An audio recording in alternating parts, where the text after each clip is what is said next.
Hi everyone, I'm Matt and welcome back to Toylytics, where we take an analytical look at toy collecting. In this video, we're going to dig into the secondary market for the Coliseum wave of Mythic Legions action figures in the second half of 2023. Those of you who are familiar with the Mythic Legions line know that the Coliseum wave is probably one of the most sought after waves of figures that are out there, and I thought it would be interesting to take a look at what some of these figures have been selling for. So let's go over to some information about the Coliseum wave itself. And again, this information is from the Source Horseman website, so getting it from the source. The pre-order period for this wave was July 2017.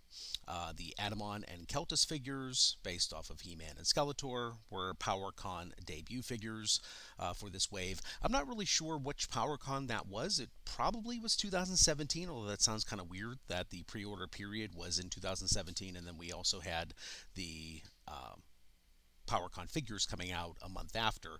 But in 2018, we had Kauros and Kronaw, so I don't think it was 2018 that these figures were debuting. So regardless, I wasn't around in the Mythic Legion sphere back then.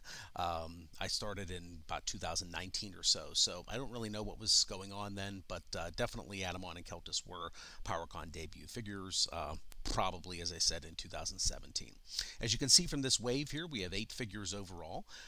Some of them are figures that have not been re-released and are extremely sought after in the market. Other ones have been re-released, like Romulus recently, the Black Knight not so recently, and Brontus kind of in the middle there as well. So it's kind of interesting to see what the secondary market has been like for figures that have been re-released versus figures that have not been re-released. So anyway, we're going to look at all of these figures from the second half of 2023. If you didn't see my first video on this channel where I describe sort of where all this data is coming from, I encourage you to watch that video. I would put a tag in the upper corner of the video, but I don't really know how to do that yet. So there's only one other video on the channel as of right now, so it should be pretty easy to find if you want to see it. It gives an overview of the Mythic Legions market for the second half of 2023 as well. But I also talk about where the data comes from. All this data comes from eBay, sold listings, complete figures, and single figure sales. No bundles of figures, no individual parts, no incomplete figures, and so on. So that's what all of this data is. I've been collecting it since late June 2023, and I didn't mention this in the previous video, but I do also have data for Cosmic Legions as well as data for Figura Obscura dating back to that same point. If you know when Cosmic Legion started, it was released just about around the end of June, so that should be a pretty all-exhaustive list of the full secondary market as long as I can keep up collecting that data. So keep an eye out for that particular video coming in the future, talking about the entire Cosmic Legions line. But for right now, as I said, we're going to look at the Coliseum wave. So let me go over to the data itself. So here we go. Here's some of the analysis that I've prepared. So you can see overall I have the Coliseum wave selected here, and these are all the sales of complete figures, of individual figures being sold in second half of 2023. This does include loose figures as well as new figures and repackaged figures. A little bit more about that in a few minutes. So looking at this table overall, you can see that there are not a lot of sales here. Okay, so the figures that were sold the most, probably not surprising, it's the ones that there's probably the most of because they've been re-released. So there's Romulus, there's also the Black Knight. Okay, as I said in that previous video introducing the channel too, I don't distinguish, or I don't really have a good way of distinguishing between the original release of Romulus, let's say, and the All-Stars 5+ release of Romulus. There's really no way to do it. A lot of times the eBay sellers themselves don't even know what they have, so I didn't, kind of grouped everything together here with respect to those particular figures. Now, Brontus, I do have a separate listing for the All Stars version of Brontis pretty easy to tell because it comes with an alternate head. So you can tell whether that's the original release or the All Stars release. This one definitely, these four sales here, not a whole lot to talk about, but these four sales were definitely the original release of Brontis. Okay, so overall, not a whole lot of sales. Rhaegor, as we know, really popular figure. There's 5 of those that were sold. Not a lot of Brontis. Adamon, 16. Keltus, 12. Helmir, Golden Tooth, 10. Coliseum work 12, so not a whole lot of any of those. But again, we'll look at the individual sales themselves in a little bit. I also broke this down a little bit by month, so you can see sort of how these sales occurred. Some months certainly had 0 figures sold, especially of the ones that only sold a handful of them. It's pretty obvious that you're not going to have sales in every month. But for example, the Black Knight, right, as you can see, sold pretty well every month, somewhere around 6 to 9, it seems. Right? So it's pretty even there. Then you have a figure like, Adamon. He sold, a couple figures in a few months. For September, there was a big rush on him, and it sold 5. So that sort of thing. These sorts of graphs will be a little bit more interesting once we go a little bit beyond 6 months of data. Once we start looking at a year's worth of data, 2 years worth of data, that sort of thing. As we go on the channel, these sorts of graphs I think will be a little bit more informative. But just wanted to have them there just so you can see the breakdown from month to month. Now, what's a little more interesting too is not just the counts of the sales, but the average prices. So Adamon and Keltus and Rhaegor, definitely the top 3. If you're familiar with the line, you probably could have determined before even looking at any sort of data that those would be the top 3 as far as the average prices are concerned. It's kind of interesting to see that Adamon is so significantly higher than Keltus as far as the prices are concerned. I think, if I've listened to people who were around back then, I think more people ordered the Keltus figures, so I think there's more of them in existence. I'm not exactly sure, that's anecdotal, but it seems like there's probably more of those figures around, so it would make sense that potentially the price could be a little lower, because as we know, every sort of sale, right, is a function of demand and supply. A lot of people talk about demand for figures, but we also have to talk about the supply for the figures as well, which unfortunately we never really know unless we have a numbered release or something like that, like McFarlane often does with some of their exclusives. But Mythic Legions, there's no counts for anything that we necessarily know how many figures were released, so we just kind of have to speculate a lot of times based on what our sense of what's going on in the community. Also, not a surprise that Romulus and Black Knight were the cheapest 2 on average, but the Black Knight actually has a pretty significant amount of value. He was re-released in the first Reinforcements wave, so that was a little while ago. It's been about a year and a half ago since those were available, I think. If I remember correctly, those were in early 2022, so not really that easy to find, and his price starts creeping up as a result. So this last chart that I wanted to go through is actually a plot of every one of the sales of these figures over this 6-month period in each particular day. So I wanted to just go through each one to kind of see what the trends were like and maxes and mins and that sort of thing. So I'm going to click on Adamon here first, right, and we'll look at the Adamon sales. You can see the cheapest sale was 250. Oh, and also the condition. I changed the symbol that we have here based on the conditions. So if you see a circle for the point, that's a loose figure. If you see a square, that's a new figure. And if you see a plus sign, that is a repackaged figure as well, at least according to how the figure was listed on eBay when it was sold. So you can see that overall, we have some loose figures that were sold here earlier on in the half year for 265 and 250. But later on, it's been pretty difficult to find anything less than about 350 or so. Okay. As you can see, there are a lot of new figures. If you wanted a new figure, you're not really getting that new figure for anything less than 390 or so. Some of the looser figures and repackaged figures can go less than that, 380 and a little bit lower. But regardless, still pretty high if you want an Adamon figure. So let's close out Adamon and go to the Black Knight. Now, this one's kind kind of interesting as well here in that we have a pretty wide range. It's pretty hard to believe that some people were able to get this figure for $46.55 or $52, and other people were paying close to $100 even through the entire half year. But in general, you can see that people were on average paying, somewhere in the, I would say most people paid somewhere between $55 and $80, and then a few people paid higher than that. As far as a trend is concerned, it doesn't really seem like there's any sort of trend yet. It's sort of all over the place. I guess you may be able to say that there were some figures here sold in November that were relatively low, but then also those seem to have dried up, and then the figures that were sold the most recently were sold at 75 and above. So something to keep an eye on in the future as we look forward to the next quarter, see if the Black Knight continues to increase in price after this glut of figures was sold in November, or if they start to come down as more come on the market. It's hard to tell. There's no real good way to keep track of how many figures are actually for sale at any point in time because it changes all the time. It's not like a specific moment as a data point like sales are. Sales are easy to capture. We know exactly when the sale occurred. As far as when figures were available, I would have to keep track of that every day for every figure in the line, and that's not really something I'm capable of doing. So we're just going to have to kind of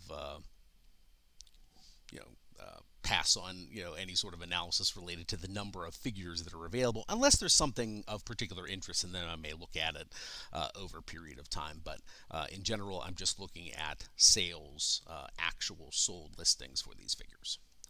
So let's get rid of the Black Knight here, and Brontis I'm not even going to bother, right, because there's just a few. As you can see, they're pretty much all sold for somewhere around $130 to $150. Coliseum Orc, let's keep those. So here, most of them were sold somewhere between about $55 and $90. For some reason, somebody was able to get $131 for a new one back in August. But in general, pretty consistent sales here in the $55 to $90 range. Some of these other ones are a little more interesting. Halmir Golden Tooth, right? Not a whole lot of sales, but as you can see, it seems like there's an upward trend as far as the price is concerned. Now, it's hard to establish that with only a few data points. I think we only have like 10 data points here, if you remember that first table. But as you can see, I guess we did have a $260 one go back in August. But then over here, you can see that all of the most recent sales have been 200 plus. We were able to get some, or people were able to get some even new figures for less than 200 back in late August, early September, and a repackaged figure went for less than 170 in September. So, a lot of price fluctuation here, but the most recent sales, we've got 225, 248, and 261. So again, seems like we may have an increasing trend for Halmir, something to keep an eye on moving forward.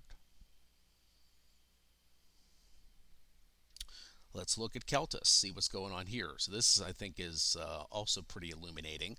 Here we have a pretty significant downward trend. So we have some figures that were sold back in early July for over $400, and then you have some that were, sold a little bit around $300. But then most recently, we've got, one that was sold. My picture's in the way here; can't really tell what that is. It's less than 180, and then we have 219.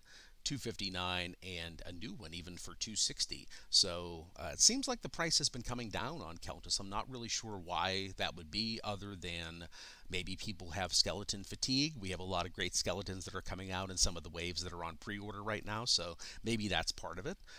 But again, it's at least everybody's understanding in the community that Keltis isn't going to be re-released, so it's kind of hard to believe that people are willing to part with them for lower and lower prices, knowing that they're not really going to be easily able to get one back in the future. So maybe some people are hard up for money, which is certainly understandable. So that definitely could be the case. But again, something to keep an eye out if that keeps going down in price, or if it maybe bottoms out and then starts going back up again. So if you're interested in the Keltis, I would say maybe take a look on eBay or establish an alert for Countess listings, because not a lot of them come up for sale here. As you can see, not a whole lot of sales, but see what comes up, and maybe you'll be able to snag one for sub 200, like one of these people was able to. Okay, a couple more. We got Romulus. Now Romulus, I double checked this. This is an actual sale. Now, again, it's showing up on eBay as an actual sale. I'm not exactly sure whether somebody actually paid for the item, right? Because that can happen on eBay as well, where somebody buys it but then ultimately doesn't pay, or wins an auction ultimately doesn't pay. I don't know. But regardless, outside of that once, let's try to ignore that for a second. Everything else was somewhere between about $60 and as you can see, some of the lowest ones here were $30, right? So this is going to be an interesting trend. We'll see this moving forward with some of the other figures and other waves too that were recently re-released in All-Stars. These All-Star figures are generally not going for even the $50 retail price for the figures. You can find them afterwards, even new figures, right? Loose figures, yeah, for sure, we have some sort of discount, but even new figures, you're finding them at, somewhere around 40, 38, that sort of thing, like 20% off, basically horseman prices on the aftermarket. So this sort of thing, I've kind of seen this anecdotally in my own searches on eBay for figures I was interested in, just kind of getting a sense of what they're worth. And this has a little bit informed the way that I plan on, going through my pre-orders in the future. I'm not necessarily going to pre-order as many as I did in the past, at least from the horsemen themselves, and tie up that money for a year, year and a half, 2 years. We know that at least in the U.S. there's a lot of retailers, and even around the world there's a lot of retailers that have these figures for $50, and we've seen that even recently, All Stars 5 Wave, Cosmic Wave 1, Valkatar Book 1, that was on sale for 20% off just at the end of 2023. We also saw a big discount on the Deluxe Legion builder. So I think more of these figures are being produced than ever before. With this Coliseum wave, there were not anywhere near as many figures produced as there are right now. So anything that's being released now, there's a pretty good chance that it's going to be available from retailers for 3, 6, 9, 12 months after it originally gets fulfilled by the horsemen themselves. So, that may be a situation where you might decide to hold off on a few of them and pick, some of them up later on, especially if they end up going on a discount at the retailers at a later point in time. I'm, kind of my strategy is I'm buying it all in for every wave, and that's pretty much about it. And then I'm mostly going to buy any extras that I want using this sort of strategy by taking advantage of the retail prices and then even the discounts and things like that too. So the only ones that I am buying extras of if I do want them are the ones where the prices go up significantly. Like for example in Cosmics, those Tusk army builders, right? The Tusk Sentry, the Tusk Science Officer, the Tusk Engineer. Those have a retail price of $45, but had a Horseman direct price of $25. Anytime there's a significant difference there where we expect the price to be significantly higher, I'm buying those directly from the horsemen. For example, in my Rising Suns order, I did buy a few extra of the Bodvar Bear, I think that's his name, because I'm kind of expecting him. He's 85 right now. I'm expecting him to be 120 or 125 from the horsemen. I'm not exactly sure. We don't know. We've never had a bear before, but just based on kind of Slog and some of the other ones, I'm kind of expecting that to be the case. So I decided to buy extras from the horsemen. But everything else, I've decided to go with the retailers, because the difference from $37 to $50, especially when some of those figures might go on discount or coupon codes or things like that, to buy them at $40 or $45 later on, I might as well wait. So I always still try to do the all-in if I can, because I like the discount that I'm able to get, and you get them earlier, so that's always fun. But or generally get them earlier, hopefully. But any extras that I want, I'm most of the time looking to capture those at a later date, because I think they're going to be available much more than they were in the past. Anyway, just my strategy though. like everything else, if there's something you want, and you want to make sure that you don't miss it, get it when it's available, right? So, I mean, that's the best advice you can get. Even if you have to pay a little bit extra, get it when it's available, because you never know what's going to happen. If you're going to be kicking yourselves for years because you weren't able to get that figure, you might as well just get it when it's available. Okay, last one is Rhaegar here. Not a whole lot to talk about. I guess we could say we have a nominally increasing trend. We had a repackaged one sell for 220 back in July, and then the prices have been higher pretty much ever since. 250, 275. I'm not sure what this one is because my pictures in the way, about 230 or so with that one, and then this one way up here, this repackaged one, 385. I think the thing with a figure like Rhaegar is it just doesn't come up that often. There's not a lot of them available, so when they do, generally they command that higher price. So that is pretty much it for the evaluation of the second half of 2023 for the Coliseum wave. I'm going to have other videos that go through this same sort of analysis for many of the other waves that you can see here on the right hand side of my filter. So stay tuned for those. If you have any questions or comments about the channel, or have any suggestions for future types of analysis that you'd like to see, I'd be happy to hear from you at toylytics@gmail.com. I might sign up for some other things and establish an Instagram specifically for the channel and that sort of thing later on. But for right now, email or just leave a comment and I can reply to you in the comments. So I appreciate your view and your watch. Like, subscribe, and everything everyone else says. I hope you enjoyed the video, and I will see you again in the next one.